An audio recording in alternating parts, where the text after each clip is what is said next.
नमस्ते बच्चों, कक्षा 8 में आप सभी का स्वागत है। बच्चों, आज हम पढ़ने वाले हैं सूरदास के पद, जिसके रचयिता हैं सूरदास जी।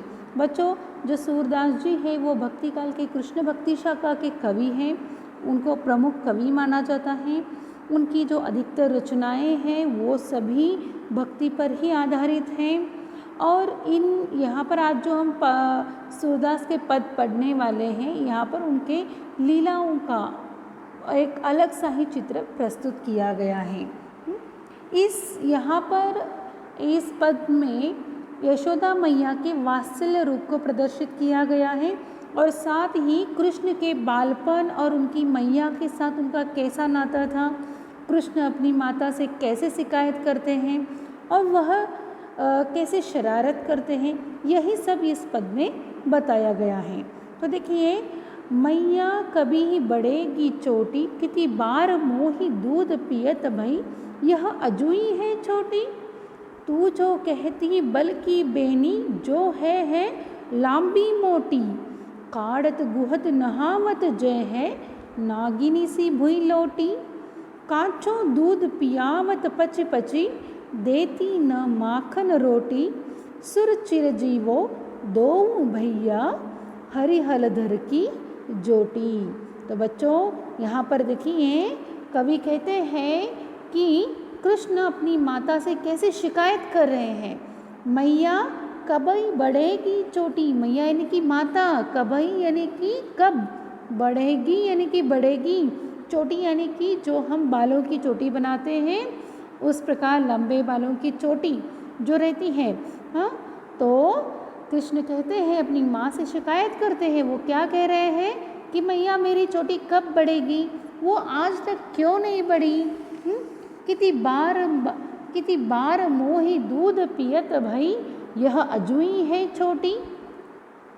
कवि क्या कह रहे हैं यहाँ पर, कितनी बार तूने मुझे दूध पिलाया है, लेकिन अभी भी वो छोटी क्यों है।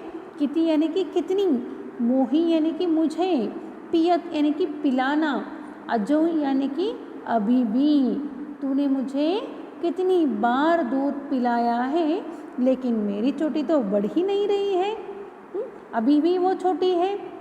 तू जो कहती बल्कि बेनी, जो है लांबी मोटी।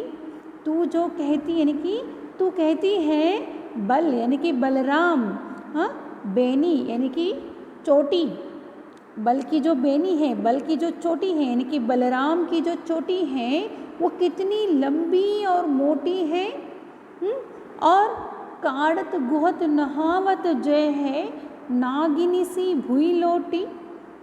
तू क्या करती है, काढ़त यानी कि बाल बनाना, गुहत यानी कि गूंथना, जो बेनी बनाते हैं, जो चोटी बनाते वक्त हम बाल गुहाते हैं ना, उसी प्रकार कन्हैया यानी कि कृष्ण अपनी माँ से कहते हैं कि तू मेरे बाल बनाती भी है, उसे गूंथती भी है, उसे धोती भी है, लेकिन फिर भी नागिन जैसी मेरी जो चोटी है वो ज़मीन पर क्यों नहीं लेटी है।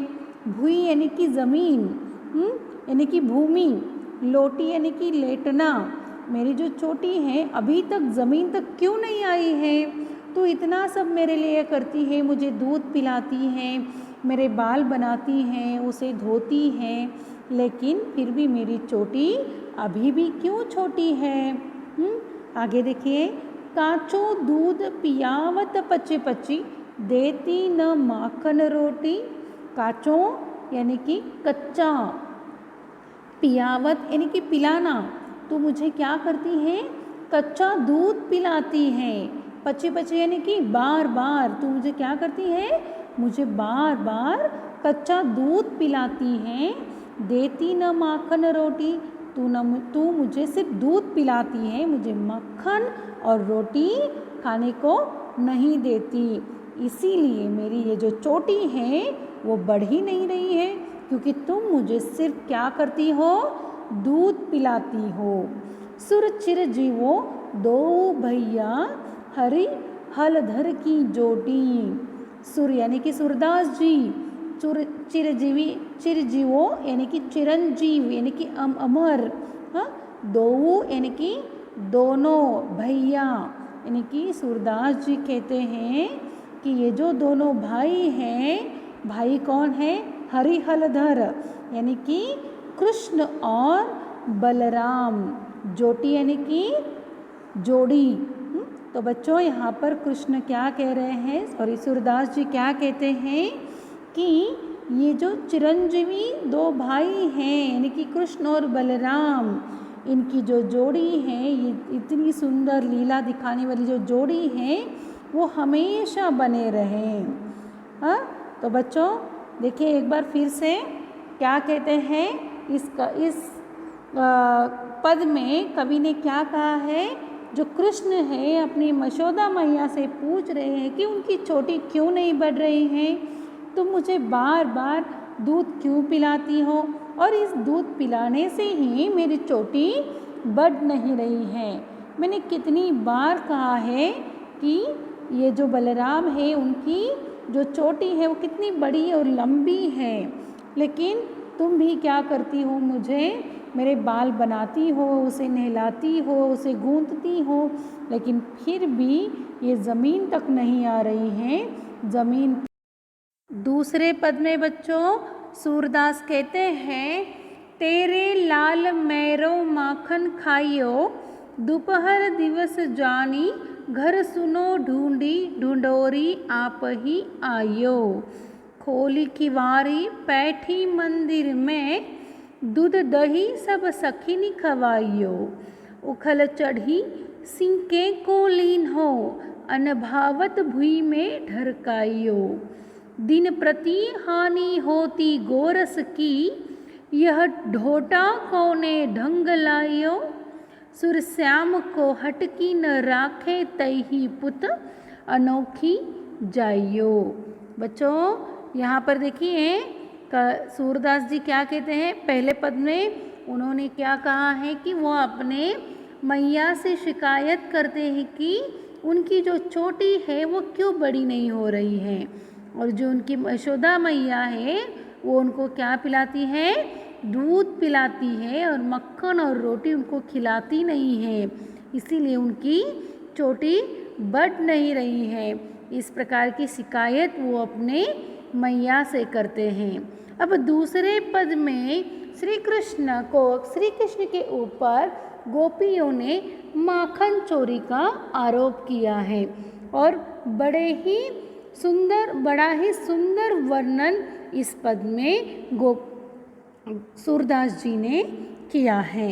तो देखिए, तेरे लाल माखन खाइयो, मेरो माखन खाइयो, तेरे यानी कि तेरा, लाल यानी कि बेटा, मैरो यानी कि मेरा, माखन मक्खन, खाइयो यानी कि खाना, यानी कि क्या होता है यहाँ पर, तेरे बेटे ने मेरा माखन सब खाया है। दोपहर दिवस जानी, घर सुनो ढूंढी ढूंढोरी आप ही आइयो। दोपहर यानी कि दोपहर, दोपहर श्री कृष्ण जो है वो दोपहर में घर सुनो यानी कि सुनसान, मतलब घर में कोई नहीं है, ऐसा देखकर ढूंढी ढूंढोरी यानी कि खोज खोज कर आप ही आइयो, आप ही आइयो, इसका अर्थ होता है अपने आप। जो श्री कृष्ण है वो क्या करता है, दोपहर के समय किसी के घर में कोई नहीं है ये देखकर खोज खोज कर यानी कि ढूंढ ढूंढ कर अपने आप गोपियों के घर में घुसा। समझ में आया बच्चों? दोपहर में क्या कहती है वो गोपी, क्या कहती है, यशोदा माता के पास आकर कृष्ण की शिकायत करती है यशोदा माँ से कि क्या कहती है कि तुम्हारे बेटे ने मेरे घर में माखन खाया है, और कब, दोपहर जब कोई नहीं था तब मेरे घर में वो आकर खोज खोज कर वो माखन खा रहा है। देखिए आगे, खोली किवारी, खोली यानी कि खोलना, खोली यानी कि खोलना, खिवारी यानी कि दरवाज़ा, पैठी यानी कि घुसकर, यानी कि दरवाज़ा खोलकर घुसकर, दही दूध दूध दही सब सखनी खवाइयो। क्या किया उसने? दूध दही ये सब उसने अपने मित्रों के साथ खाया। कवि क्या कहते हैं यहाँ पर? जो गोपी है यशोदा मैया से कृष्ण की शिकायत कर रही हैं कि दोपहर में जब घर में कोई नहीं था तब कृष्ण अपने आप आया कि खोजते हुए अपने आप मेरे घर में आया, दरवाज़ा खोला, घर में घुसा और क्या किया उसने? दूध दही जो है अपने दोस्तों के साथ खाया। खवैयो यानी कि खाना। आगे देखिए, कवि कहते हैं उखल चढ़ी सी के को लीनो अनभावत भुई में ढरकायो। उखल का अर्थ होता है ओखली। चढ़ी यानी कि चढ़ना, ओखली पर वो चढ़ गया और सीखे के ऊपर जो भी दही दूध रखा था, सीखा मतलब ऊपर लटकाते हैं ना बच्चों, वो सीखा अनभावत यानी कि जो अच्छा नहीं लगा। अनभावत यानी कि जो अच्छा नहीं लगा उसको क्या किया उसने? भूमि में ढरकाइयो यानी कि भूमि यानी कि भूई यानी कि जमीन यानी कि भूमि, ढरकाइयो यानी कि गिरना यानी कि गिराया। उसने क्या किया? जो दही दूध है वो सब खाने के लिए मेरे घर में घुसा, और उसके बाद निकालना नहीं आया तो उसने क्या किया? ओखली पर चढ़कर सीखे में रखे हुए सब दही दूध को उसने खा लिया है और अनभावत यानी कि जो अच्छा नहीं लगा उसको उसने क्या किया है? जमीन पर गिरा दिया है। दिन प्रति हानि होती गोरस की, यह ढोटा कौने ढंग लायो। दिन प्रति यानी कि दिन प्रति यानी कि हर दिन, हानि यानी कि नुकसान, गोरस यानी कि गाय के दूध से जो बने पदार्थ होते हैं। गोरस यानी कि गाय के दूध से बने पदार्थ जो हैं वो यानी कि दही और मक्खन, ये सबकी दिन प्रतिदिन यानी कि हर दिन जो है इन सब की हानि हो रही है। यह ढोटा कौन ढंग लाया? ढोटा यानी कि लड़का। ये जो लड़का है वो कहाँ से लाया है तूने? ये तेरा ही लड़का है जो तूने पैदा किया है, उसे तो तुम उसे संभालती क्यों नहीं हो? इस प्रकार का आरोप जो गोपियाँ हैं वो यशोदा मैया से करती हैं। सुर शाम को हटकी न राखे तही पूत अनोखे जाइयो। सुर शाम कहते हैं कि तेरा जो ये पुत्र है, पूत यानी कि पुत्र, अनोखो यानी कि अनोखा, और जाइयो यानी कि जन्म देना। हे यशोदा मैया, तूने अनोखे पुत्र को जन्म दिया है। क्या संसार भर में तुम्हारा ही पुत्र मनुष्य है? तुम्हारे ही पुत्र के कारण हमारा इतना नुकसान हुआ है, यानी कि दही दूध का जो गोरस है, दूध से होने वाले जो पदार्थ है, इसका जो नुकसान हुआ है वो सब तुम्हारे पुत्र की वजह से हुआ है। समझ में आया बच्चों? हाँ, देखिए और एक बार क्या कहता है इस पद में। सूरदास जी कहते हैं कि श्री कृष्ण ने माखन की जो चोरी की है उसका वर्णन बहुत ही सुंदर तरीके से किया है। जो एक गोपी है वो कृष्ण की शिकायत करते हुए यशोदा मैया के पास पहुंचती है और कहती है कि तेरा जो ये बेटा है, इस बेटे ने मेरे घर में घुसकर खोज कर आया है और उसने मेरा जो घर में बनाया जो माखन है वो माखन सब उसने खाया है। दोपहर जब कोई नहीं था तब वो घर में घुसा और उखल पर चढ़कर यानी कि ओखली पर चढ़कर वो उसने दही खाया और जो दही जो मैंने सीके पर रखा था उसके ऊपर चढ़कर उसने वो दही की हांडी तोड़कर सारा माखन खाया और जो अच्छा नहीं लगा उसे ज़मीन पर गिरा दिया। और इस प्रकार हर दिन यानी कि दिन प्रतिदिन मेरा नुकसान, दही दूध का नुकसान हो रहा है, हानि हो रही है। गोपी यशोदा माता से कहती है कि तूने ये कैसा बालक पैदा किया है, तुम उसे संभाल कर क्यों नहीं रखती हो? क्या संसार भर में तुम्हारा ही पुत्र मनुष्य है? तुम्हारे ही पुत्र के कारण हमारा इतना नुकसान हो रहा है। हमारे सब मतलब गोरस यानी कि दूध से बने जो पदार्थ हैं सब वही खा कर जाता है।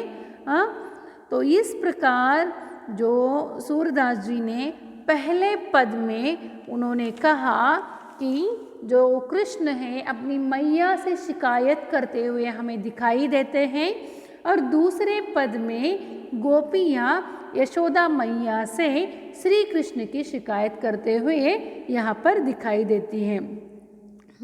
एक बार फिर से पहले पद में सूरदास जी कहते हैं कि मैया कबई बढ़ेगी चोटी, कितनी बार मोही दूध पियत भई, यह अजुई है छोटी। इस प्रकार अपनी मैया से वो शिकायत करते हैं अपनी चोटी के बारे में, क्योंकि उनकी जो चोटी है वो बढ़ नहीं रही है। उनकी जो मैया है वो उनको क्या कर रही हैं, सिर्फ दूध, कच्चा दूध पिलाती हैं, उनकी चोटी को नहलाती हैं, धोती हैं, बाल बनाती है, लेकिन फिर भी वो नागिन जैसी बन नहीं रही है। इस प्रकार वो शिकायत करते हुए कहते हैं कि तुम मुझे माखन और रोटी नहीं खिलाती ना, इसी वजह से मेरी चोटी भैया बलराम के जैसे बढ़ नहीं रही हैं। और दूसरे पद में जो गोपियाँ हैं श्री कृष्ण की शिकायत करती हुई दिखाई देती हैं, वो यशोदा मैया से कहती हैं कि जो ये कृष्ण है तेरा, ये हमारे घर में कोई नहीं है, घर सूना है, देखकर आता है और अपने मित्रों के साथ हमारी जो दही की हांडी होती है वो फोड़ कर उसे खाता है और उसे जो अच्छा नहीं लगता वो क्या करता है, ज़मीन पर फेंक देता है। और ऐसा क्या है, तुम्हारा पुत्र अनोखा है जैसे जिसे तूने जन्म दिया है। इस प्रकार कृष्ण पहले पद में कृष्ण अपनी माता से शिकायत करते हैं चोटी के लिए, दूसरे पद में गोपियाँ कृष्ण की शिकायत करती हुई दिखाई देती हैं। तो बच्चों समझ में आया आपको ये सूरदास के पद? अगले भाग में हम देखेंगे, अगले भाग में हम अगले पाठ के बारे में चर्चा करेंगे। तब तक के लिए धन्यवाद।